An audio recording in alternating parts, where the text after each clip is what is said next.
আপনাদের খাওয়া এখন তো ভাই আমি তো গরিব মানুষ, আমার পক্ষে তো আর খাওয়ানো সম্ভব না। আমাদের একটা ভাই উনি কিছু সাহায্য সহযোগিতা করছে মানুষকে খাওয়ানোর জন্য, এই জন্য আমরা সামান্য পরিমাণ খাবার এখানে যে নৌকা মাঝি ভাইদের দিলাম। ভাইলন না না এটি গোনা ভাত গোনা।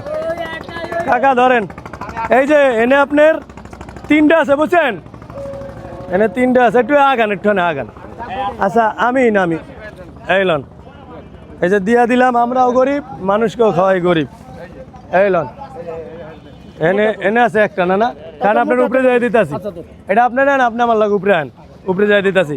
তো আপনারা দোয়া করবেন আমরা যেন আগামীতে এরকম ভালো ভালো মানুষের উদ্যোগে মানুষকে যেন খাওয়াইতে পারি, ঠিক আছে? ওই যে নদীর পাড়ে দিতে গেছি, এখন আর অনেকে রয়ে গেছে, এখন দিয়ে দিলাম। এলন কাকা যে খাওয়াইতেছে এর জন্য দোয়া করেন। এই যে বাইরে দিলাম একটা, আর এই যে বাইরে একটা দিলাম। আপা আপনাকে অসংখ্য ধন্যবাদ, ইনশাল্লাহ আপনি খাবারের পরিমাণ কিন্তু অনেক বাড়াই দিচ্ছেন আমি দেখছি, ঠিক আছে? নেক্সট টাইমে আমরা আবার আসবো।